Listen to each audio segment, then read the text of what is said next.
Football season is never over. The Ringer NFL Show has got all your football needs covered from free agency to the draft and so much more. Check out The Ringer NFL Show on Spotify or wherever you get your podcasts. This episode is brought to you by Heineken. If you don't speak to your TV at higher than normal volumes when the game is on, some might argue you didn't really watch the game.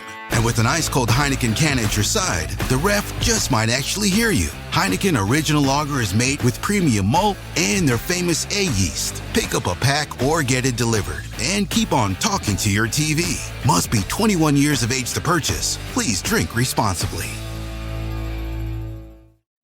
This episode of the Ringer NBA Show is brought to you by Edward Jones. Lately, it's been hard to think about the future. But thinking about the future is human nature. Edward Jones has 19,000 financial advisors that work to provide you with the individualized answers and attention you need right now. They understand what's important to you, then work with you to create a personalized investment strategy. Also, you can get back to drafting dreams and building your future. Edward Jones. It's time for investing to feel individual. Visit edwardjones.com.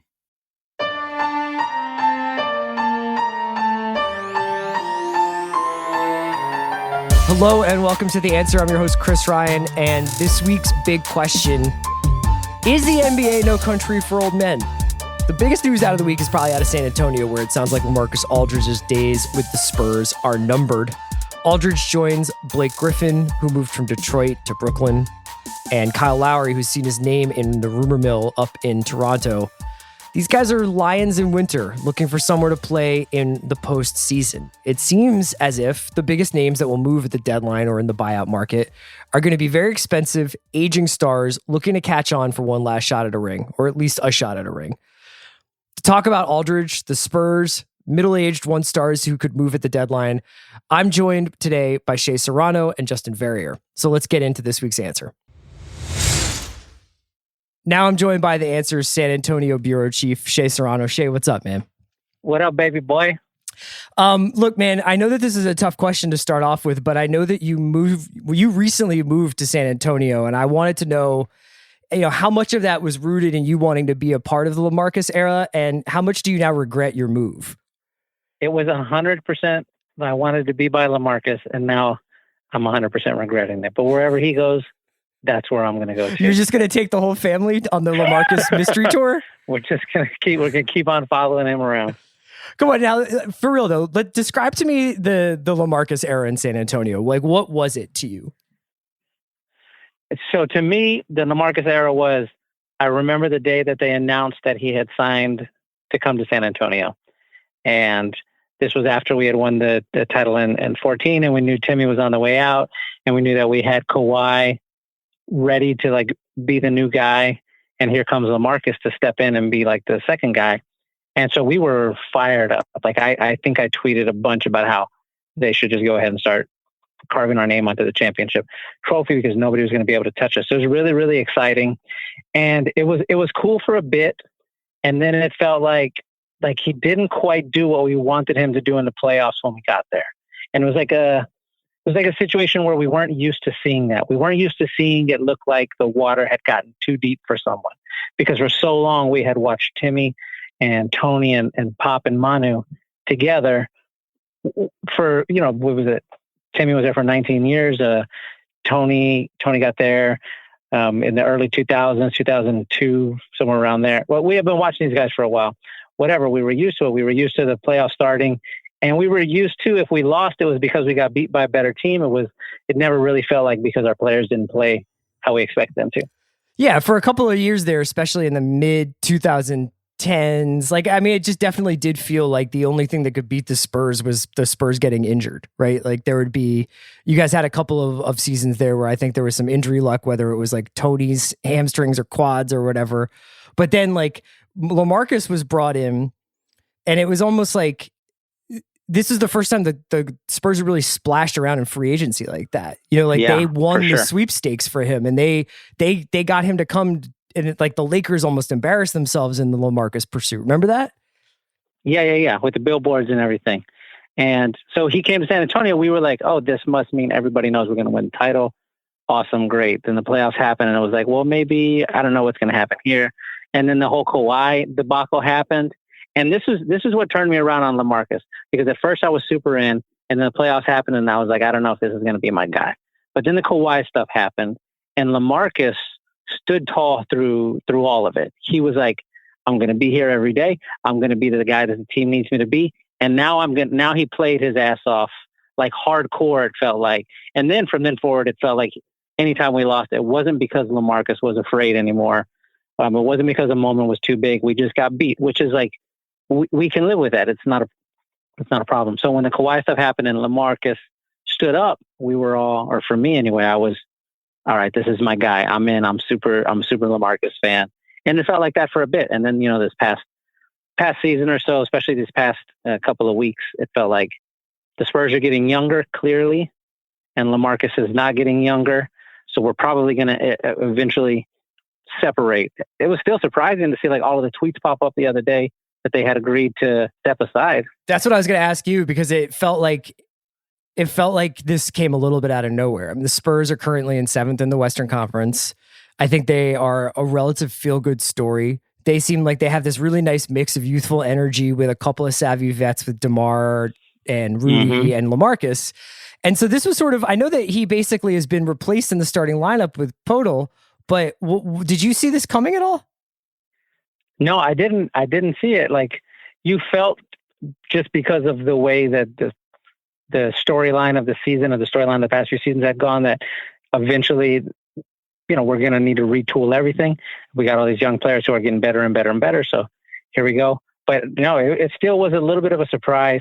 He had missed, I think like 8 or 9 of the last 11 games. And then the game right before that was when we played Brooklyn, and I think he had 2 points only, if I'm not mistaken. But it was still surprising to see the tweets, because now it's real. Now we know he's not going to be in that uniform anymore. And now we're just figuring out, all right, what happens now? What's this? This is all new water for the Spurs, Yeah, in a lot of ways, like, Aldridge has been this big multi-year experiment for them. He was the free agent splash piece. He's been one of the few franchise players that they've had that they didn't develop internally. Like, they didn't bring him along and draft him, or maybe acquire him, and nobody really saw him coming as a trade piece. They really set out their stall to go get him in free agency, and he was supposed to be the thing. They were going to pair him with Kawhi, and that was going to specifically be their chess piece against the Warriors. And I'm curious whether or not you feel like, that's a learning experience for the Spurs, because now they seem to have this core of players that they have developed, that have come up under the pop system. And whether or not, like, you think if they could have done it over again, they may not have gone for him. No, I think if you reset everything and you have the chance to get LaMarcus when you can get him during that stretch, you got to do it, because that's a piece that can win you a title. If Kawhi doesn't get hurt, if Zaza doesn't step under him, the Spurs, when they were playing the Warriors in that series, when Kawhi went down, we were up by like 20 points or something in Golden State. Like, if we win game 1, everything feels a little bit different, but it didn't happen that way. Kawhi got hurt. The Spurs ended up losing. It didn't work out, but I think you have to make that move. I would do it again. But LaMarcus is too good to not go get him. Do you think that with this Spurs season, probably a playoff team, do you feel like you would prefer for them to keep LaMarcus around because he is such a seasoned playoff? He's got so much playoff experience. You keep him in, and then you kind of see if you can maybe pull off a first round upset. You're probably going to play somebody like one of the LA teams or Utah, which would be a tough, tall order. But maybe go out one more time, like, on your shield with LaMarcus, rather than trade him away. And his contract's about to expire, so they're really just looking to get a piece for him here. But what do you think about the idea of of seeing him go right on the precipice of the playoffs? I think that's fine, because, like you're saying, we're not going to win the title. We're not going to get close to the title. We're going to get, hopefully, in the first round of the playoffs. Maybe we'll make some noise there. So if that's the case, LaMarcus has already been in the playoffs. We know what he can do or will do. Let's let the young guys do it, and let's find out which of these guys is ready. Like what we saw when the Spurs played, when we played Denver in the playoffs, and like a couple of the young guys stepped up. I think it was Derek White had this like gigantic game in Denver, and everybody said, "Oh, he made the leap. He's ready for the playoffs now." Awesome. Now we can count on this guy when this happens. Let's let the young guys get out there and see what they can do in the playoffs, because that's really when you find out, how a player is built. So let's do that. Let's take DeMar and the young guys and just throw them out there and get in a fist fight.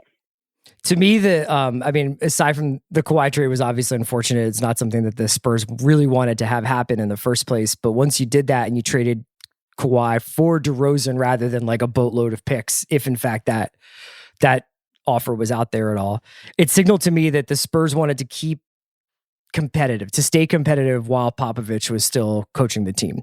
Like the window for some teams, it's like, okay, the Steph window. We got to make sure that the Warriors are competitive while we still have Steph. But for the Spurs, it seemed almost like they wanted to stay competitive for Pop's sake. Now it seems like he's almost a little reinvigorated by coaching the Murrays and the Walkers and everybody else. Do you feel like that's a fair assessment? Like, do you feel like he's been kind of given a little bit more spring in his step by coaching these younger players? I would assume that's the case, because he has to relearn a bunch of new skills, or maybe not relearn, but he has to like bring back a bunch of I'm coaching the young guy skills again. You can't just do the thing you do when you lean on the vets. I imagine that's a pretty fun thing to do, especially when you see it start to pay off.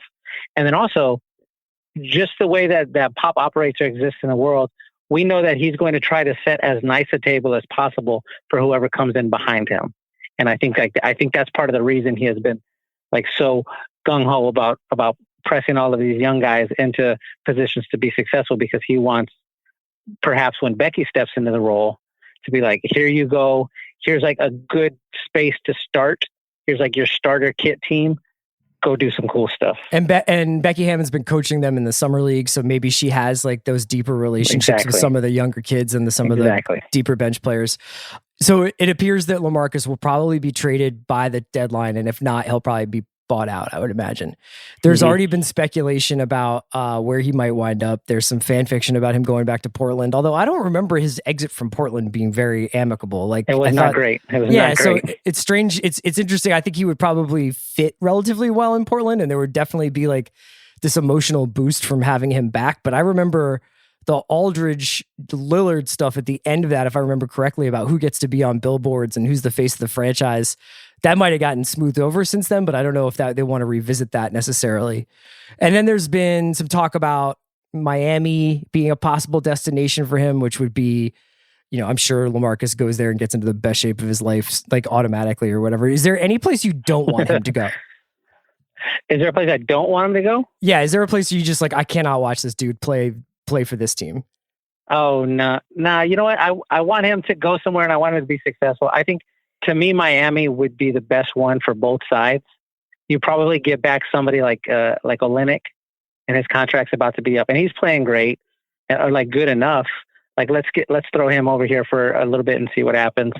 But I don't think there's any team I don't want him to go to. I mean, fuck it, go to the Lakers or the Nets. Like, let's do it. Let's just go for it and see what happens. I wonder whether or not, because this was another team that was in the market for him when he was a free agent a few years ago, was Phoenix. Yeah, I don't know if he fits there with what Phoenix is doing at this particular moment. The thing that you mentioned about Portland that I think is really interesting is it was bad when he left. I imagine it would be kind of cool to have him come back. You know what I'm saying? Oh, like, sure, yeah. Because if he comes back, that means Damian Lillard was in a room and he was like, all right, bring him back. In which case, that's fucking cool. Like, that would be like a neat thing to watch. But yeah, I don't know, man. I mean, let him go where he wants. He's earned it. Has this season been like, because this is obviously the Spurs have been more competitive than they have been maybe in the last couple of seasons since Kawhi left this year. But like we said, we probably have very limited aspirations. Their ambitions are probably pretty modest this season. But has it been like kind of almost freeing to just sort of watch the Spurs on a night-to-night basis without like worrying too much about whether or not they're going to win the championship, but also worrying about whether or not they're going to bottom out? That is exactly the right thing. Like that's the conversation I've had a number of times. It feels so much different watching this Spurs team when the goal isn't to win a championship, which is just super heavy all of the time on your shoulders. When the goal now is to just like, let's just get in the playoffs and see what happens. It feels really, really cool to like have that and be a part of that. And it also, right at this exact moment, it feels cool for it to look like this is the first time in like 2 or 3 years when you look out on the horizon and it looks like things are going in the right direction. It was murky. It was murky before, but right now, today, the group that we have, we're like, oh shit, we're doing a thing. Like I'm trying to like talk myself into it. Oh, I kind of remember when the Spurs started getting good again 20 years ago. Are we about to go on another extended run? Like it feels like that. And it's really, really a fun thing to be a part of, to turn on Ken's 5 in San Antonio and listen to Sean Elliott talk up the, like, it's great. It's great. It feels like you're back home. Yes, that's exactly what it feels like. Shay, thanks so much for calling in, man. I'll let you go. And yeah, we'll see where LaMarcus winds up. Let's go, baby. This episode is brought to you by Heineken. The real sports fans out there know that it's never really the off-season. There's always something to watch. It might be a cheese rolling race, but with Heineken Original Lager, you'll be ready for it. Made with premium malt and their famous A-yeast. The crisp, balanced taste of Heineken is a perfect pairing for thrilling games like professional cornhole. So pick up a 12-pack of Heineken cans or get it delivered and turn on that game. Must be 21 years of age to purchase. Please drink responsibly.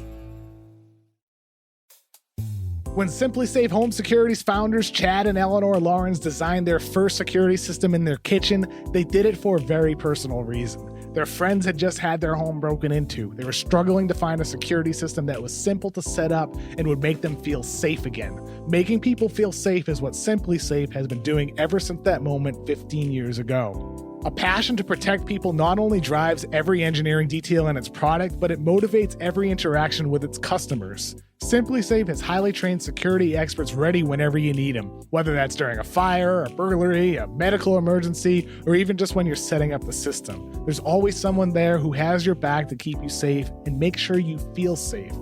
As our listener, you can save 20% on your Simply Safe security system and get your first month free when you sign up for interactive monitoring service. Just visit simplysafe.com/NBA to customize your system and start protecting your home and family today. Again, that's simplysafe.com/NBA. This episode of the Ringer NBA Show is brought to you by Edward Jones. Lately, it's been hard to think about the future, but thinking about the future is human nature. Edward Jones has 19,000 financial advisors that work to provide you with the individualized answers and attention you need right now. They understand what's important to you, then work with you to create a personalized investment strategy. Also, you can get back to drafting dreams and building your future. Edward Jones. It's time for investing to feel individual. Visit edwardjones.com.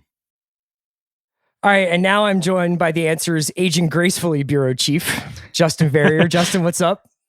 Dipping into the buyout market for your guests now. That's what I'm trying to do, is I'm just searching for value. You know what I mean? And you have a lot of it. I just want to help the team win, you know? I'm in that title cruising mode of my career. So we just talked to Shay a little bit about LaMarcus Aldridge and his emotional attachment or lack thereof to him in this sort of late period of Popovich. But there's a lot of pretty significant names being kicked around right now if you find guys in their early 30s to be significant, which I think is sort of what I wanted to talk to you about today, is the idea that maybe the NBA is like no country for old men, you know, and especially no country for old big men. What do you make of the names that are being offered around right now on the sort of these last week before the trade deadline or last 2 weeks before the trade deadline and then the buyout market? So the prominent ones are who? It's LaMarcus, it's Blake Griffin, it's Andre Drummond, Kyle Lowry. Yeah. Well, Lowry, I would assume, would be able to be traded, but let's just assume those first three. What do they all have in common? They're expensive. Big guys. Yeah, exactly. So big guys who just like are past their prime, or at the very least their production and what skills that they still have left at this point in their careers just don't match their contract value. And so there are really two things at play there. You have a bunch of guys who maybe the game passed them by a little bit, and maybe that's the case of Drummond. Not so much LaMarcus and Blake. LaMarcus has actually kind of become something of a pseudo modern big man these days, but like Andre in particular, just like isn't playing the type of style of big man that like most of these teams need. And the other part of it is there's just like the contracts. The contracts are too big and they don't match that value. And so there's just like huge dissonance going on, which I think is creating this weird market where those are, you know, former all-stars, not like Markieff Morris on the buyout market. Yeah, it's kind of weird though, because when we talk about when Blake was just in the Pistons and you would discuss him, you'd just basically be like, his legs look shot. He hasn't dunked in a while. I'm sure he's still got useful minutes in him, but you can't really rely on him. And then as soon as he gets bought out, it's just like 2013 Blake is on the market. I mean, not really, but like I do think that there was like a feeding frenzy of interest around where he would wind up, and it very quickly became Brooklyn. And with Drummond, I don't know necessarily that we're going to see the same thing if he gets bought out, and he's got a pretty healthy deal. But like if they come to some sort of agreement, then there's already been talk about him going to the Lakers, which I kind of get and kind of don't get. I feel like the Lakers could probably use a little bit more shooting than they need another backup big, and you could probably get JaVale back in there for a few minutes if you needed him. But what do you think of the way that the buyout market, especially, but also this sort of midseason trade deadline, changes our concept of what these guys, what their value is on the open market? Yeah, it's such a weird market right now, just because everybody is still going for it, right? Like the Magic could probably convince themselves, even after losing half of their team, and just, like probably watching their G League team right now be just as good as they are on the court. They could convince themselves they can get back in the mix because the standings are so congested and it takes so little in order to make the play-in tournament right now, right? Yeah, you win 5 of 7, you're like, all of a sudden you've got a first round home game. Totally. And I mean, I do wonder, and I'm curious what you think about this, is like part of this might just be an extension of like player empowerment, because as you're seeing with LaMarcus, and before that with Blake and Drummond, you're seeing these teams sit them before they even get to the point of trading them. They signal that they want to trade them, then it seems like the agents get involved or whatever it is, and they just shut them down. This is like, I've never seen it play out like this before, where there is almost like this grace period where if you're not going to have a long-term, you're not going to be on the team for a while, like you just don't play at all because the agents don't want you to get hurt because you ruin your value, and the team, I guess, just wants to be nice to the agents. It's very weird. I think there's situation. Also probably some team interest in you not getting hurt. You know what I mean? Sure. Like I think there's definitely, like with this Drummond situation, that was like Cleveland started off the season, and like I haven't been paying super close attention to them on the night-to-night basis, but I do know that they are the bogey team for the Sixers, and Drummond seemed to be a part of that. Now, when the Jarrett Allen trade happened, it was obviously like they were going to start putting their like big man minutes on him. But I was kind of like a little bit surprised to see them just put Drummond in cotton balls and also not have anything. They didn't have like a trade that was imminent. What you're saying though is interesting about the player empowerment era. I do feel like it's a little bit more like baseball right now, where no matter what a team does in the preseason and the offseason during the free agency and putting together their rosters before the season starts, there are lots of off ramps now. And like, that's the way it is in baseball, where it's like, we've just decided that we're sellers. We're going to get rid of as much money on our books. And I bet, especially in the NBA this year, that's a factor, because I think that I don't know if that plays a lot into what's happening with somebody like Lowry, but Toronto, who are playing in Tampa, can't have had a good financial season for themselves. Like I think that there's just it's about creating like optionality for your books and optionality for the players. But when you add in the idea of a veteran being like, look, I have 1 year left on my deal, or like, this isn't working out, you guys want to go young, why not get rid of me? And then you add in the idea that, a player could be 2 years or 3 years into a 5-year deal and just be like, you know what, this isn't working, you should trade me. It kind of does feel like we're living in a constant perpetual state of free agency. Yeah, I wonder if it's a trickle-down effect to where players who were once stars but aren't anymore, but still see themselves in a certain light, they still want some of the niceties that perhaps like LeBron or whoever is getting in this player empowerment sort of thing. It's funny you mentioned baseball, though. Like, if this was the NFL, these guys would have been cut like long ago. And I think that's part of what's happening here. It does feel like this season more than any before, like the whole 3-point shooting revolution has been going on for a while now, but it seems like this season is where the bottom really fell out, where the chasm really happened between like the guys who play a modern style and those who don't. Kevin Arnovitz had a piece on ESPN about this. It's basically how even like guys like Daryl Morey, who pretty much like popularized this style of play where it's just all layups and threes, like it's getting to the point where there's nothing but that. And if you do not fit in those tidy boxes, it's going to be tough to play you. And for guys like Blake and Andre, they represent that middle ground, right? They were still good players, even though that their games didn't translate perfectly to the modern era. They're kind of caught in between. And the sad part about it with Blake is that he just had too many injuries. And eventually it's just like, no matter how many threes he shoots nowadays, he's just not going to be the same player.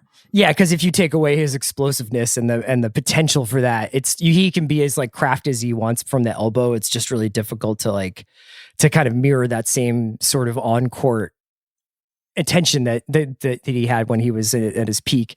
I do wonder whether or not also there's a little bit of because if you read some of the accounts of teams that have had pretty flawed seasons, whether it's like the Hawks or Pistons, I do wonder whether the preseason is for the owners and the midseason is for the GMs. Like the owners in the preseason are like, nope, bring in Rondo and Gallo. We're going to the playoffs. And then at the midseason, the GM's like, look, man, we got to fire this coach, and we might want to get rid of some of these veterans so that we can like keep the young kids happy and just keep the wheels greased with some of these agents. And I think that the same thing is sort of happening in Detroit, where they had this weird, we're going to sign 18 power forwards, but really we're having a youth movement, but we still have Blake Griffin and Derrick Rose on this team. And it's just a lot of competing influences. And then I think that the tanking won out to the point where there's now Jeremy Grant trade chatter.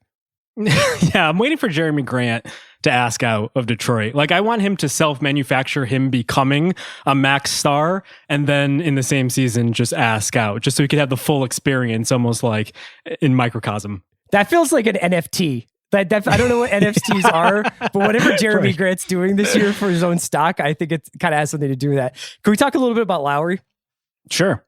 So this seems to be the last bastion of like sentimentality in NBA teams, is the way guys like Lowry might sometimes get treated, where it's like, not only now we should say up top, there's been reporting coming out of Toronto today, I believe Sportsnet had it, that there's not going to be a trade. Now, the language of that information suggests that maybe they just don't like the deals that they've been offered so far for Lowry. And I guess you could buy Kyle Lowry out, like maybe. But like, it is interesting to me that Toronto's been like, we want to make sure that Kyle Lowry lands somewhere where he wants to be. And it's a very specific kind of trade market then, because you're really only talking about the same 6 to 8 teams in the market for 10 to 12 guys. Well, Lowry's an interesting case because he kind of checks every box, right? They could just keep Kyle Lowry and still be pretty decent. The Raptors have had a pretty exciting second half to the first half of the season, where they basically rebounded from that ugly start, and it looks like February, they're kind of they're like the Raptors of old at this point. If they want to keep going forward with that, I don't think they're going to win the East, especially when the Sixers and the Nets just like look like world beaters at this point. But like, they could just move along and just like keep him. The problem is like, what do you want to do long term? And Lowry is, as you know, just like is going to be a free agent this offseason. And so he's in this really weird middle ground where I think he's a serviceable player. Like, he's not even serviceable. I think he's really good. And I do wonder if, like... Let me be clear. I would bite your hand off to have Kyle Lowry on the Sixers. Oh, yeah. On the Sixers, he'd be incredible. Like, I almost wonder if there's going to be a bidding war that sparks up, if only because he's the only guy that makes sense, that's like of high caliber, that makes sense to trade. Like, if Bradley Beal isn't on the market, I wonder if like the Nuggets, for instance, or one of these teams that need like a next piece to take the jump, would like die to have Kyle Lowry, and all of a sudden we're getting into like a mini arms race or something. But it's really interesting. He kind of checks all these different things, because I think you're right. I think if the Raptors are going to trade him, they probably want to trade him to a team that is going to be competitive, and he can kind of like go off into the sunset because he means so much to that franchise. So I don't really know where he fits here.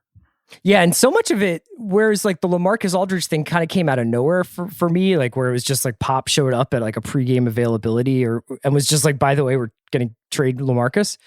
The Lowry stuff has been pretty transparent. It's been pretty open. Lowry himself has commented pretty extensively about it, about like he wants to retire as a Raptor, whatever happens, happens. But clearly like everything is kind of being put on the table in that case. Then there's a couple of people where I'm just like, I'm not really sure where this is going. So Drummond is one. I'm not really sure where Drummond winds up. I'm not really sure if anybody would bother to offer Cleveland anything for Drummond, or if that's just a straight buyout case. And then there is some sort of like a level down from those guys. I think a couple of dudes who could be available either through trade or buyout, in the next couple of weeks, that some I think are negligible.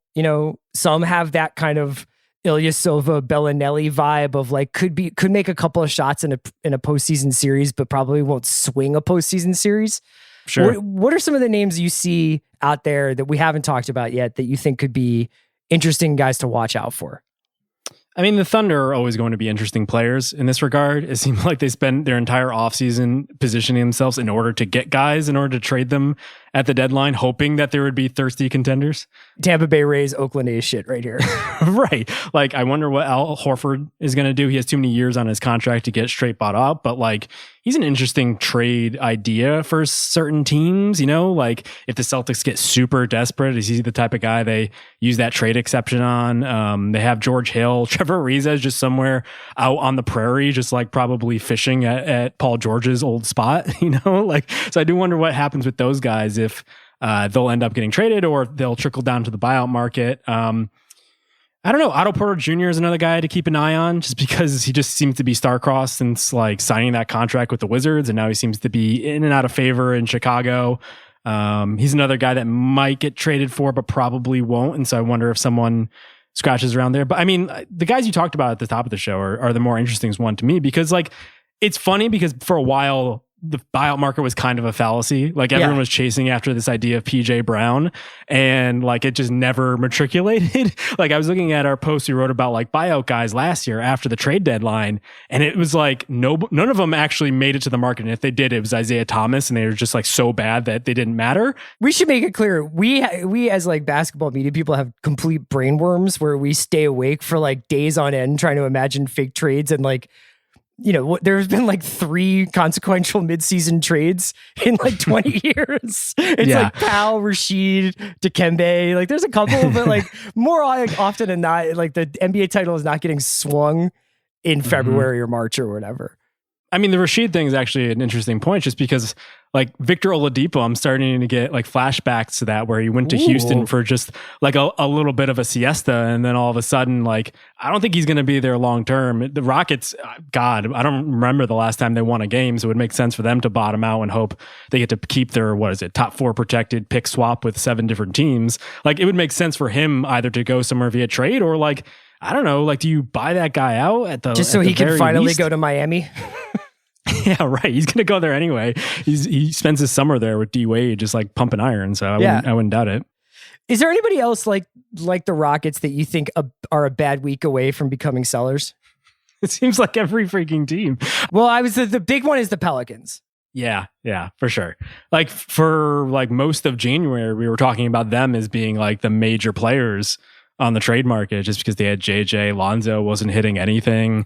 You had all these guys who weren't necessarily working, and then all of a sudden you install Zion Williamson as like this bowling ball point guard at the top of the key, and like things look a little bit different there. And Lonzo all of a sudden is like actually the guy every team needs. He is the off guard who will shoot 40% from the floor and just like not get in the way of your 2 superstars. And so it's like, I don't know, things are just like crazy this season when like, I imagine part of it's like the COVID and the condensed schedule where like things flip flop really quickly to the point where right before we came on this podcast, JJ Redick just got announced he's out for like a week with an injury.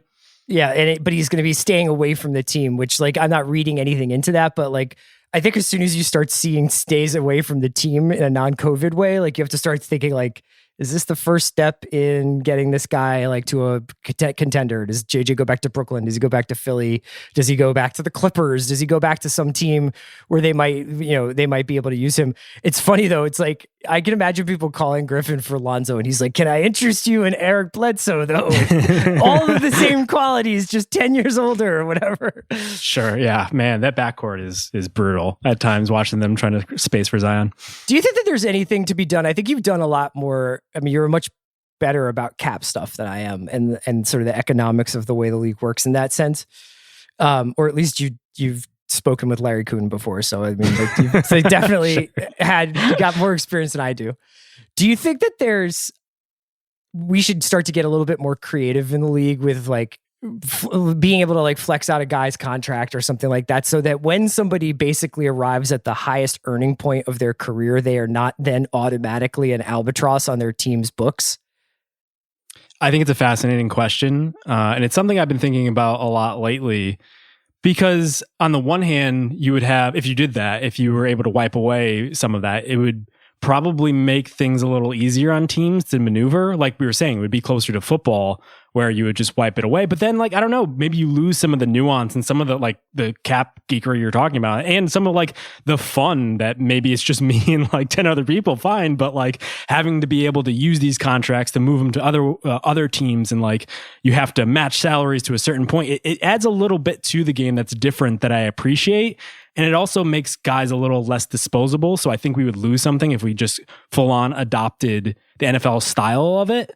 Yeah, where you could just eat dead money all the time and just be like, yeah, we'll worry about it later. Or like, we'll just save money with like bad receivers this year.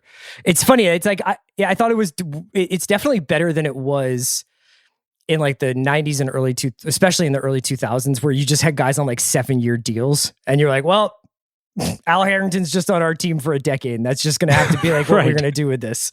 No, I was going to say, like, the flip side of that is like the Blake Griffin situation. Like, maybe we're already getting to that point where they bought him out of a 2-year deal and they only got back, like, what was it, like $17-18 million, and they're going to have a bunch of dead money on their books. And so, like, it's kind of a similar situation. I wonder if, like, Russell Westbrook down the line is going to be in a certain situation, similar situation, just like that. Andre Drummond only has 1 year on his deal left, but if he doesn't get traded, like, you would imagine the Cavs are going to eat a lot of money. And so I think what's going to end up happening here is we're kind of laying the groundwork for what's going to happen in the next big CBA negotiations. I think one of the I guess upside for us is like just the public is like, we've been spared from like CBA catfighting in the background because they're just trying to get the revenue in order to pay for everything that they're doing. But like, we're probably coming up on some like the next big clash when it happens, like when it stabilizes and they can get back into a room and figure this out. And the last time this happened, we got the Supermax, and the Supermax has not worked whatsoever. So I imagine they're going to want to get rid of that. But then players still want long-term money.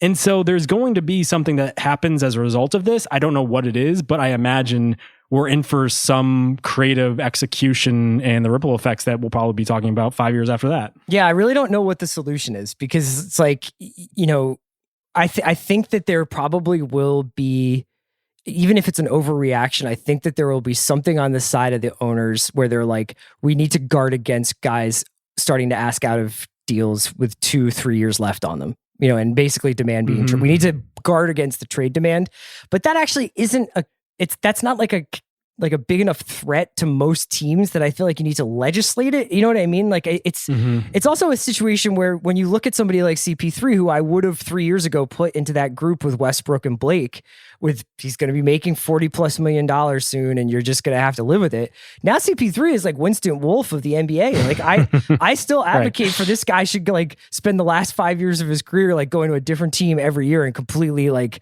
weaponizing them for the postseason. And he did it in Oklahoma. Even he got Houston into the Western Conference Finals, goes to Oklahoma, saves them from what was supposed to be a bad season, and now is in Phoenix and has them in title talk. I guess it's really up to the guys who are making that kind of money to still be relevant basketball players. Yeah, it's such a weird thing because the biggest value in the NBA still to this day is a max player who's also like a top 10 player. Like LeBron's max contract is actually the biggest value in the NBA, because if you gave him a baseball style market, he would make 10 times that every season. Yeah. And so like, it's weird because teams are still going to go after that. Like I think Chris Paul, like at one point he was looking like a complete albatross of a contract, but yeah, good luck with him and his knees for the rest of his career. Now it's just like, dude, I bet a bunch of teams are like, I wish we had gotten Chris Paul. Sure. I would have loved to see him on the Bucks still to this day. Yeah. So I don't know how you kind of bet against that. Like I always go back to the Stepien rule, which like everyone knows about, but we forget is like the Stepien rule was put in place because they had to stop a dumb owner from just completely mortgaging his team. Like they had to stop owners from themselves, and there's still going to be that. There's still going to be this human error that results from whatever they come up with. So I don't know, like outside of just being able to hit an eject button on a contract when it goes bad, like that's really what you like, that's all you can get. But like that completely defies the idea of long-term contracts and what a player would want in this situation, which is like long-term money. Like Blake's actually the prime example of the flip side of this. Like he signed a long-term deal specifically to like bet against, like if he gets hurt again, like I would have all this extra money, right? Yes. Like, so there are these two competing things that don't really align, and I don't know how you really align them. I think he also was just counting on comedy becoming a huge thing in Michigan, and it just, that scene never really took off. Sure. Justin, thanks so much for joining me, man. Thanks for having me. Thanks to Shay and Justin. Make sure you are subscribed and following the Ringer NBA show. On Mondays, we've got Real Ones. On Tuesdays, there's Group Chat. Every other Wednesday, we got Ringer NBA University. And of course, The Answer on Fridays. You should also be subscribing and following The Mismatch, as well as Bill Simmons and Ryan Russillo, who have all of your NBA needs covered. Stay tuned. We got way more coming for you next week.